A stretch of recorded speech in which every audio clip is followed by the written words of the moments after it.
Are you new to collecting steelbooks or other collectible packaging on 4K and Blu-ray disc? Well, today I'm going to go over how to affordably protect that investment, keep your packaging in mint condition and looking beautiful for years to come. So let's rock it.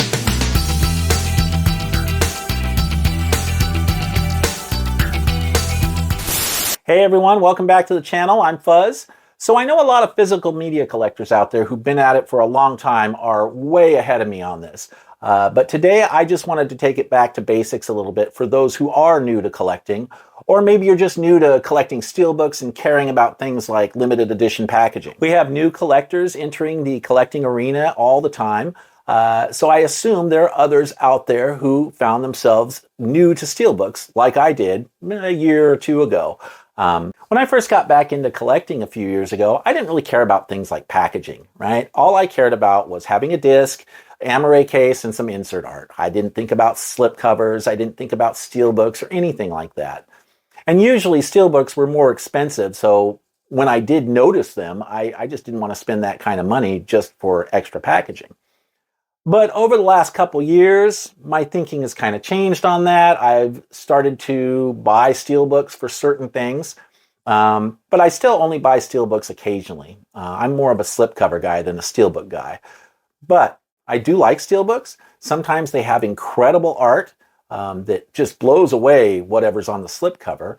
I only buy them for certain titles that are special to me or have some sort of nostalgic value, or if I just want to do something a little extra special for a given title because of whatever emotional connection I have to that title. And the more I've learned about steelbooks over the last couple years, the more I realize that they definitely should be protected. So I have started getting plastic covers for all of my steelbooks to keep them nice. So why do you want to protect your steelbooks?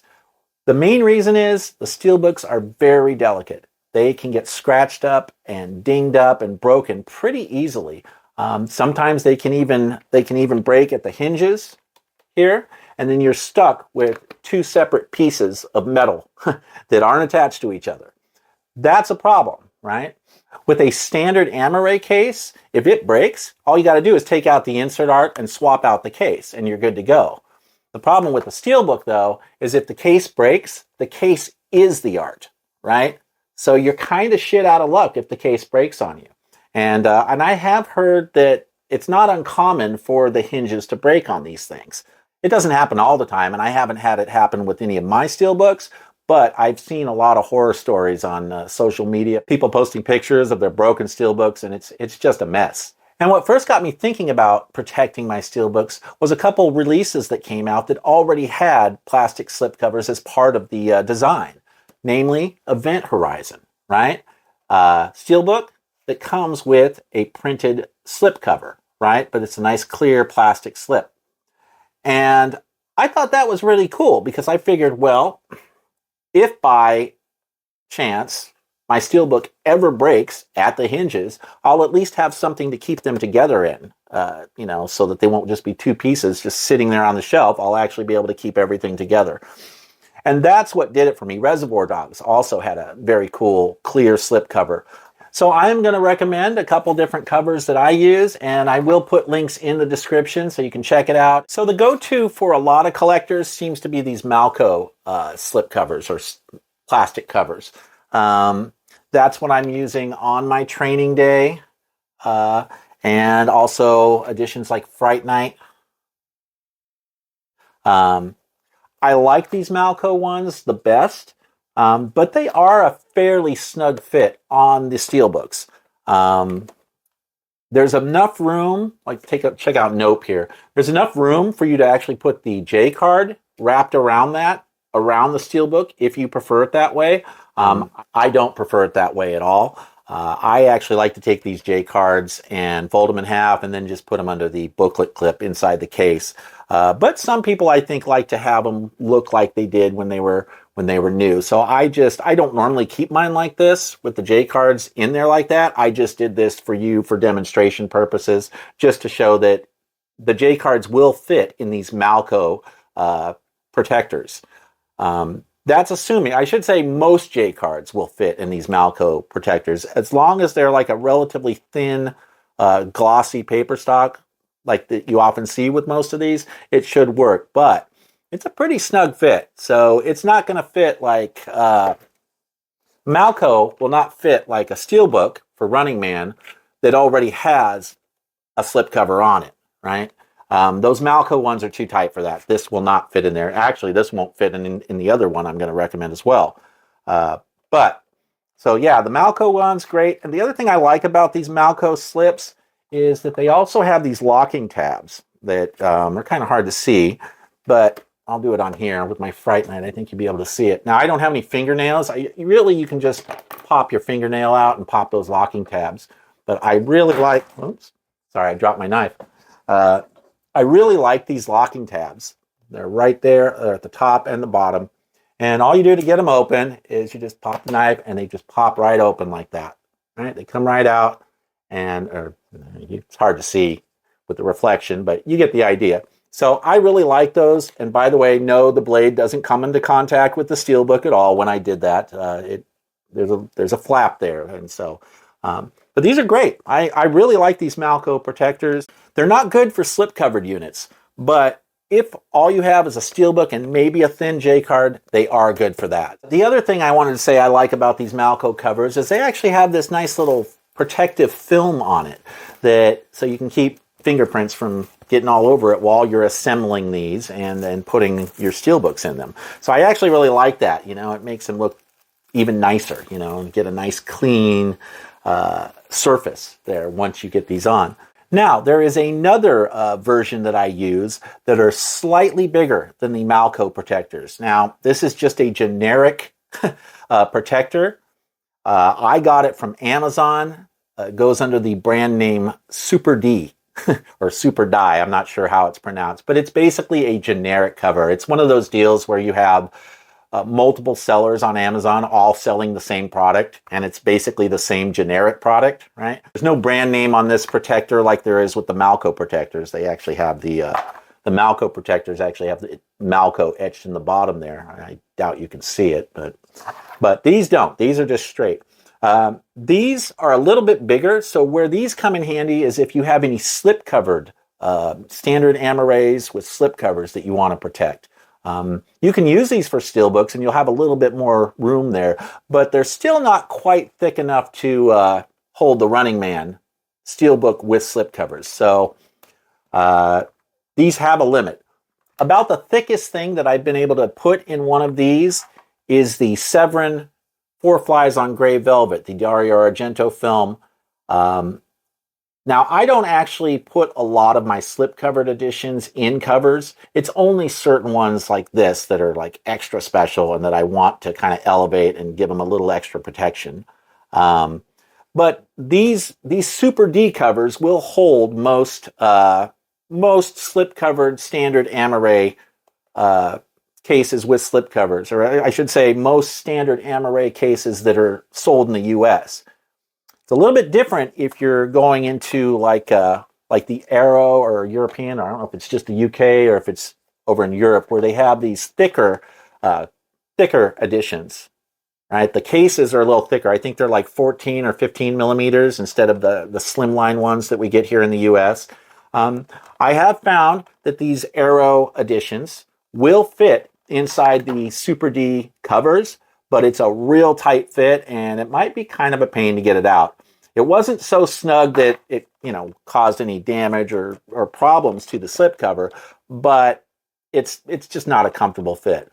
And so for anything bigger than, for anything this size or bigger, you're probably going to want to go with a different option. And I will get into that in a minute. But this is about the largest thing I was able to put in these SuperDi slips. So I wouldn't recommend anything bigger than that. However, most slip-covered standard editions, like the Alligator, like you'd get from Scream Factory, slimline cases, standard slip, those will fit fine in these. These will not fit in the Malko protectors. The Malko protectors are just too tight of a fit for even standard US slip-covered editions like you'd get from any major studio. These SuperDi covers do not have any locking tabs. It's just a straight flap that goes down. I don't know if you can see that. Yeah, there you go. There. Yeah, see, it's just a straight flap here. There's no locking tab right in the center. And what that means is it does kind of bulge a little bit. If you get something too thick in there, it might kind of bulge out a little bit. If it's something, straightforward like this, then it won't bulge. But anything where you're pushing the envelope a little bit, if you are trying to put an Aero special edition slipcover unit in this, it's going to be a tight fit and it might bulge out a little bit. The locking tabs and the Malko protectors seem to keep that from happening as much, but these are not quite as good, but they are a tad bit bigger. So that's why I bought them. Now let me give you another example of what I use these SuperDi slipcovers for. If you look back up here, you'll see I've got all my Scream Factory Halloween box set editions right up here. Love these. I also have the David Gordon Green films, but I only have slipcovered editions for those. But because they were sitting right next to my awesome looking Scream Factory editions, I wanted to kind of elevate these a little bit and make them look a little bit nicer. So I use those SuperDi slips for these for all my Halloweens, or my Gordon Green Halloween films. So and it elevates them a little bit. But am I going to do this with all my slipcovered editions? No, not at all. I only do it for certain things that are special to me. The main reason I got into protecting these things was because of steelbooks, because they are extra delicate. They can get damaged a lot more easily. I don't worry so much about my slipcovers. So I guess the question is, should you protect your slipcovers? Honestly, that's a judgment call. Only you can really decide that.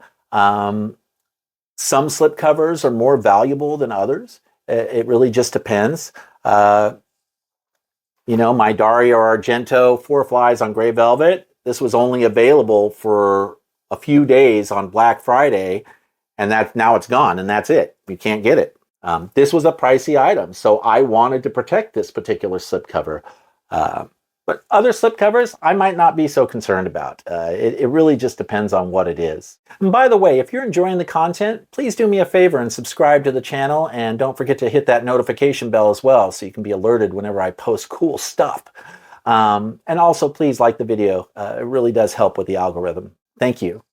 Now, for anything bigger than your standard slipcovers or steelbooks, you got a lot of limited edition box sets like, say, Deep Red from Aero. There is an option here too for protecting these. There's a company out there called Katana Collectibles, and I will put a link in the description. And I just want to give a quick shout out to Garrett over at Born to Be Rad for hipping me to Katana. He put a video out about it a few months ago, I think, and it was really informative. They do custom plastic coverings for bigger editions like this that are thicker, and they do all kinds of stuff. They've got so many different products out there that they already have covers designed for that you can just order. They're pretty affordable, and they have a lot of different sizes. So Deep Red, they have one specifically for Deep Red, but we know that if you have the other Argento box sets like Cat o' Nine Tails, oops, I'm losing my stuff, Cat o' Nine Tails or Bird with the Crystal Plumage, the same covers that they sell for Deep Red would work for these other ones as well, because they're more or less the same size. So they do. Katana Collectibles, they've got some great stuff. I haven't totally pulled the trigger on that kind of stuff yet, because I kind of like just leaving these kinds of things as is. I haven't decided whether I actually want to put plastic coverings over these yet. However, I do have a couple larger things that I am considering maybe getting covering for. A couple other things I searched for on Katana Collectibles. They had a cover for that big Second Sight Dawn of the Dead box set. They have a cover for this Frighteners box set, which came out from Turbine last year in Germany. This thing's huge, right? And to give you an idea here of what we're talking about, here's the Deep Red box from Aero, and here is the box. Now here, I'll hold them up like this so you can see just how much bigger it is. And just, it's a pretty good sized box, right? Well, Katana Collectibles has you covered on things like this. And if you do have a custom product and it's not something that they already have available on their website, they will design a custom plastic cover for you. But I found a number of different things just kind of browsing around on Katana's site. If you just search for the item you want, you might find they already have a custom case ready for that particular item. Here's another thing they've got. They've got custom cases for the Vinegar Syndrome VSU cases. So if you want to put a plastic cover over your Roadhouse or Sidekicks or Cloak and Dagger or Beastmaster, they've got you covered with those as well. It's a really good site. They've got tons of different options for all kinds of collectibles, not even just physical media, but other stuff as well. But they do have a heavy movie section and a lot of units that have already been pre-designed that they can just ship to you as is. Another one that they even have a plastic cover for this cool Close Encounters of the Third Kind box set. Pretty good size unit, right? Okay, with the light up. I love that light up deal there. Yeah, you can't go wrong with that, right? So I'm sorry, I just had to show it off because I love this particular edition. But yes, Katana Collectibles, they do have you covered on all of these kinds of larger editions. So check them out. So that about does it for my first Back to Basics video regarding protecting your steelbooks and collectibles. I hope you found this video helpful. Thanks for watching. I really appreciate it. Don't forget to subscribe and like the video, and I'll see you soon.